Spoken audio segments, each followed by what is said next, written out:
Mahasiswa Purwokerto, Prodi S1 PGSD, Salut Unas Sekar Karangkucung Cilacap. Pada kesempatan kali ini, kami akan melakukan praktikum IPA di SD Modul 7 yaitu optik. Namun, sebelum kita melakukan praktek, kita akan memperkenalkan diri kita masing-masing. Kita mulai dari sebelah kanan. Perkenalkan, nama saya Fitri Fatimah Tuzara dengan NIM 857629224. Perkenalkan, nama saya Salisa dengan NIM 857631578. Perkenalkan, nama saya Lukman Hasanuddin, NIM 857631879. Perkenalkan, nama saya Tri Suparti Ningsih dengan NIM 857628208. Perkenalkan, nama saya Gagas Catur Hidayatullah dengan NIM 857629747. Perkenalkan, nama saya Karyanti, NIM 857631657. Perkenalkan, nama saya Laila Nur Safitri dengan NIM 857629983. Pada kegiatan praktikum 1, kami akan melakukan praktik tentang sifat cahaya. Adapun sifat-sifat cahaya yaitu 1. Cahaya dapat dipantulkan. 2. Cahaya dapat merambat lurus. 3. Cahaya dapat dibiaskan. 4. Cahaya dapat menembus benda bening. 5. Cahaya dapat diuraikan. Dan yang keenam, cahaya dapat diserap. Untuk percobaan yang pertama, kami akan melakukan percobaan pemantulan cahaya. Adapun tujuannya adalah menjelaskan sifat-sifat cahaya. Yang kedua, menjelaskan sifat-sifat bayangan yang dihasilkan oleh cermin. Yang ketiga, menjelaskan sifat-sifat bayangan yang dihasilkan oleh lensa. Yang keempat, memantulkan fokus cermin cekung. Yang kelima, memantulkan fokus lensa cembung. Adapun alat dan bahan yang kami gunakan adalah sebagai berikut. Untuk alat dan bahan, kami telah menyediakan cermin datar, cermin cembung, cermin cekung, lampu senter, busur derajat, kertas putih, lilin, penggaris, dan celah cahaya. Sebagai ganti celah cahaya, kita menggunakan kardus. Langsung saja kita ke prakteknya. Percobaan pertama adalah pemantulan cahaya pada cermin datar. Langkah pertama yang akan kita lakukan yaitu melakukan percobaan pemantulan cahaya tanpa adanya cermin datar. Di sini saya menggunakan kardus yang diberi lubang sebagai celah cahaya.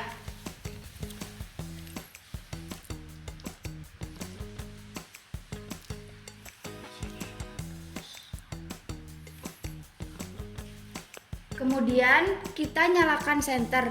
Cahaya senter menembus celah cahaya dan kita lihat di sini tidak ada pemantulan cahaya sehingga tidak menghasilkan sudut pantulan cahaya.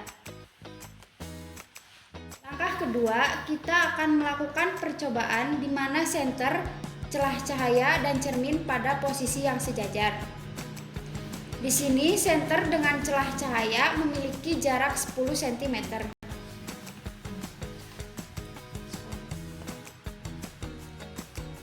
Sedangkan jarak celah cahaya ke cermin adalah 15 cm.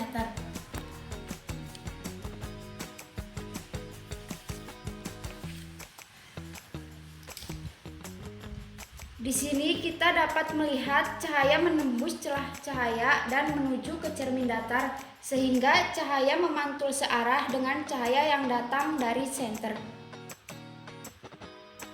Selanjutnya kita akan melakukan percobaan menggunakan busur derajat. Dapat dilihat ketika I atau sudut datang besarnya 90 derajat, maka R atau sudut pantul besarnya juga 90 derajat.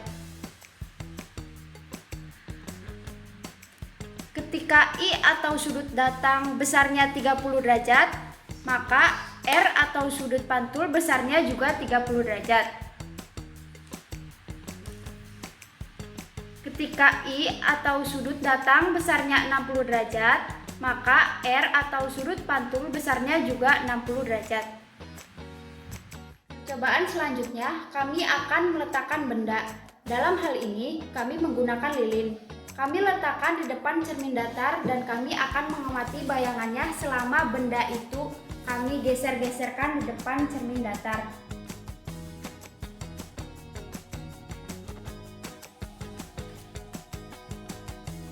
Saat kami meletakkan benda di depan cermin datar, bayangan yang terbentuk adalah sama besar, tegak, dan juga maya. Saat kami geser lilinnya, bayangan pun ikut bergeser sesuai dengan arahan kami. Ketika kami dekatkan, bayangan juga ikut mendekat. Ketika kami jauhkan, bayangan juga ikut menjauh.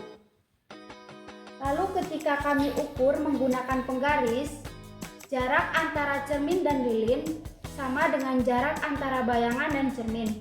Di sini jaraknya sama, yaitu 10 cm. Bayangan pada cermin datar adalah maya dan tegak, kemudian sama besar.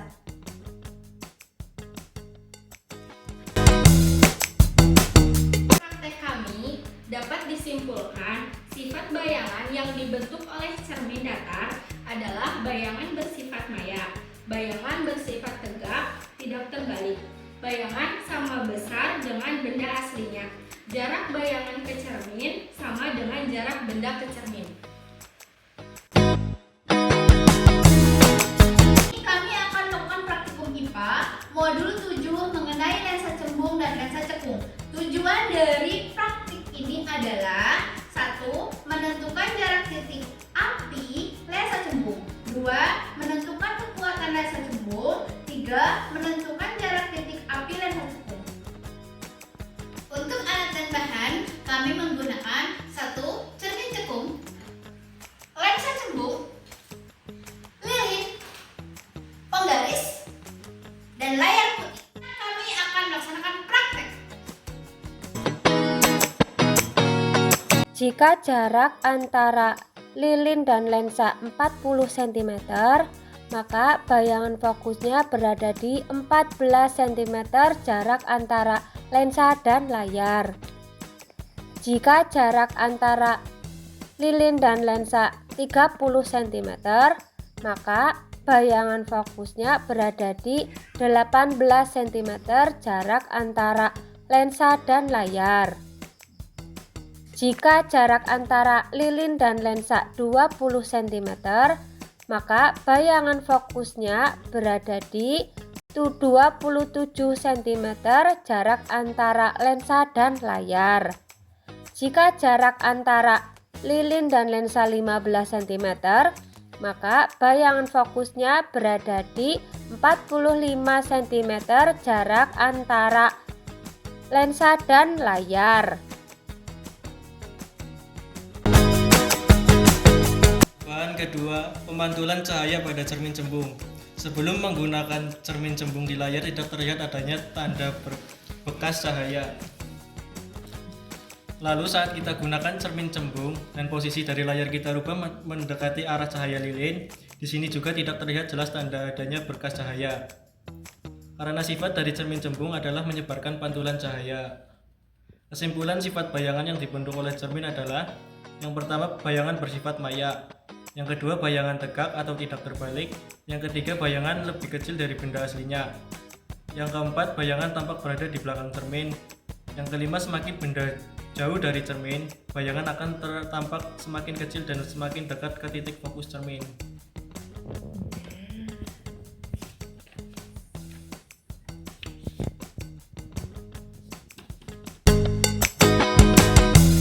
Percobaan ketiga, pemantulan cahaya pada cermin cekung. Di sini pemantulan cahaya sebelum adanya cermin cekung dapat dilihat di layar tidak ada berkas cahaya. Untuk jarak lilin dengan cermin cekung adalah 5 cm.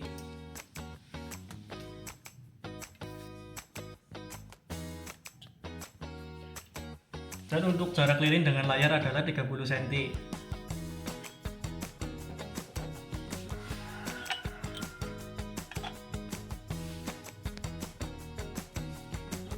Kemudian kita amati sifat-sifat pemantulan cahaya pada cermin cekung.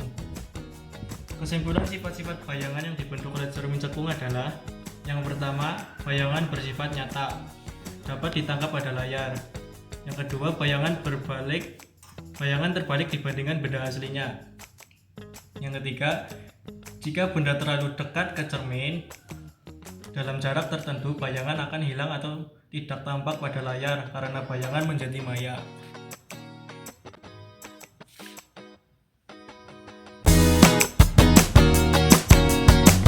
Berikut adalah sifat-sifat cahaya, yaitu yang pertama, cahaya dapat merambat lurus.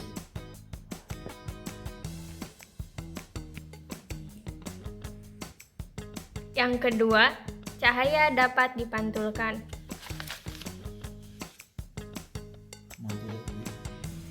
Tiga, cahaya dapat dibiaskan. Yang keempat, cahaya dapat menembus benda bending.